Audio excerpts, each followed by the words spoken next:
छठ पर्व उत्तर प्रदेश के मऊ जनपद के रानीपुर ब्लॉक के काझा गांव में श्रद्धा और भक्ति के साथ मनाया गया। इस गांव के तेलिया पोखरा के पास स्थित शिव मंदिर, जिसे रामलीला सेवा समिति के ट्रस्ट के रूप में भी जाना जाता है, छठ पूजा की परंपरा पिछले 65 वर्षों से चल रही है। यहाँ आसपास के दर्जनों गांवों की महिलाएं इकट्ठा होकर छठी मिया की पूजा करती हैं और पारंपरिक गीत गाती हैं। महिलाएं अपने पूजा की बेदी को गन्ने, साड़ी, फल और पुष्पों से सजाकर अस्त होते सूर्य को दूध से अर्घ्य अर्पित करती हैं। दीपावली के छठे दिन मनाए जाने वाले इस पर्व को लक्ष्मी माता की पूजा के रूप में बड़े हर्षोल्लास के साथ मनाया जाता है। मान्यता है कि इस व्रत को पूरी श्रद्धा से करने वाली माताओं को पुत्र रत्न की प्राप्ति होती है।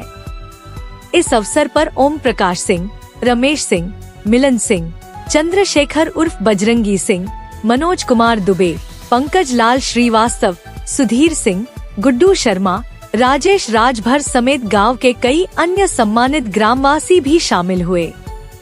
Report doctor Suresh Chandra, advocate ji, Bharat news bureau chief, Mau.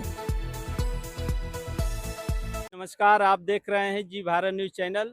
मैं सुरेश चंद्रा, ब्यूरो चीफ, मऊ के यहाँ काझा के शिव मंदिर पोखरा के पास जो छठ के पर्व पर यहाँ बहुत सारी जनता उपस्थित है और यहाँ के कुछ सम्मानित लोग हैं। मैं उनसे जानना चाहूँगा कि जो छठ का पर्व है यहाँ कितने दिनों से मनाया जाता है और मनाने का उद्देश्य क्या है और इसके आगे और क्या है सुझाव। जी सर, मैं आपका नाम परिचय जानना चाहूँगा। मैं ओम प्रकाश सिंह, श्री रामलीला सेवा समिति काझा पश्चिम पोखरा का अध्यक्ष हूँ। और यहाँ पर जैसे आपने कहा है कि कब से मनाया जाता है, तो 1960 से यहाँ पर यह छठ का पर्व मनाया जाता है और मेला भी लगता है। इसके पीछे कहा गया है कि सूर्य देव की उपासना महिलाएं करती हैं और आकर के यहाँ पर घाट के किनारे सूर्य देव को अर्घ देती हैं। आज शाम को अर्घ देंगी, कल सुबह सूर्योदय के बाद अर्घ देने के बाद इनका पूजा समापन किया जाएगा। जी साहब, मैं ये जानना चाहता हूँ कि जब छठ पर्व का त्यौहार यहाँ शुरुआत हुआ मनाने के लिए, यहाँ से तो प्रचलित था नहीं, था तो बिहार से, लेकिन जहाँ यहाँ से जब शुरुआत की गई तो उसमें कुछ रहस्य था, कुछ चमत्कार था, कुछ फायदा था, तब यहाँ शुरुआत कैसे हुई? रहस्य और चमत्कार की बात तो अलग है, आस्था की बात है। इससे जिसकी आस्था जुड़ी हुई थी और जब यहाँ पर उनका आगमन हुआ तो उसके बाद उन्होंने भी यहाँ पर उसकी शुरुआत की, जिसमें कि परिवार वालों ने, समाज वालों ने और गांव वालों ने सहयोग किया, जिसके चलते यहाँ पर छठ का पर्व शुरू हुआ और आज तक चलता आ रहा है। आगे कब तक चलेगा अब ऊपर वाले जाने। अच्छा सर, मैं ये भी जानना चाहूँगा कि आप जो है रामलीला सेवा समिति काझा के आप अध्यक्ष हैं, आप रामलीला सेवा समिति काझा के अध्यक्ष हैं और जनता को इसके बारे में क्या कहना चाहेंगे? श्री रामलीला सेवा समिति के तरफ से मैं यही कहना चाहूँगा कि हमारे गांव में 56 स्वतंत्रता सेनानी थे। अगर मऊ जनपद की कहीं चर्चा होगी तो बिना काझा गांव के नाम की वह चर्चा अधूरी रहती है, और जब काझा गांव का नाम लिया जाता है तो जनपद की वह चर्चा पूरी मानी जाती है, वरना काझा बिना अधूरी रहती है। काझा अपने आप में बहुत ही चर्चित और ऐतिहासिक गांव है। यहाँ ऐतिहासिक धार्मिक स्थल भी हैं, जैसे सूर बाबा की कुटी, वहाँ पर सीता कुंड है। सीता कुंड की ख्याति यह है कि वहाँ पर आपको अगर किसी तरह का चर्म रोग है और अगर मंगलवार रविवार को आप स्नान कर लेते हैं तो वह हमेशा हमेशा के लिए समाप्त हो जाता है, उस रोग से मुक्ति मिल जाती है आदमी को।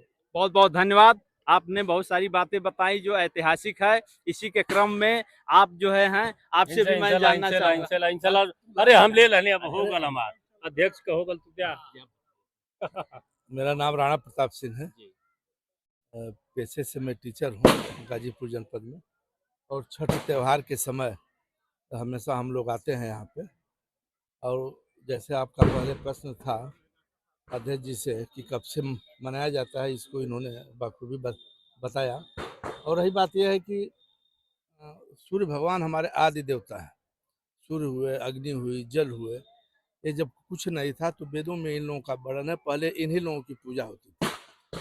और आज के दिन विशेष रूप से सभी लोग सामूहिक रूप से करते हैं और उनसे शक्ति को अर्जित करते हैं, क्योंकि शक्ति का स्रोत जो है सूर्य को ही माना जाता है। इसलिए और जैसा कि ये गांव है, इस गांव के लोग महात्मा गांधी के साथ आज़ादी के आंदोलन में जुड़े थे।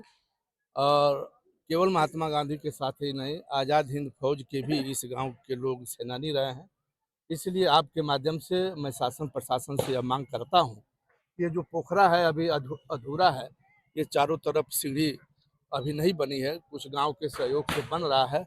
और अध्यक्ष जी के और हमारे ये चाचा लगेंगे आदरणीय रमेश सिंह जी, जो अवकाश प्राप्त हैं सब इंस्पेक्टर से, इनके सहयोग से आज जो आप कायाकल्प देख रहे हैं, इसमें इन लोगों का विशेष योगदान।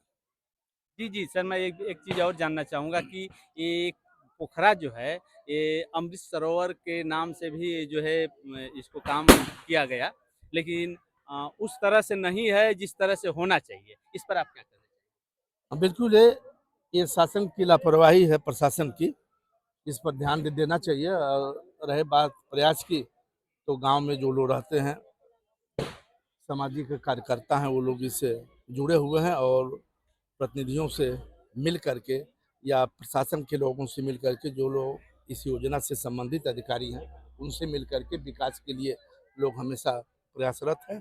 और जब आप अगली बार आएंगे तो इससे भी आपको अच्छा सुधार मिलेगा। जी, जी, बहुत-बहुत धन्यवाद। आपने बताए अपने मुखारबिंद से कि इस पोखरे के कायाकल्प के लिए आगे भी प्रयास है और रहेगा, क्योंकि इस क्षेत्र की जनता यहाँ पर जो है रामलीला मंचन होता है, छठ पूजा होता है, तरह-तरह की बहुत सारी गोष्ठी होती है, इसलिए यहाँ जो है इसका सुधार और कायाकल्प होना चाहिए। धन्यवाद।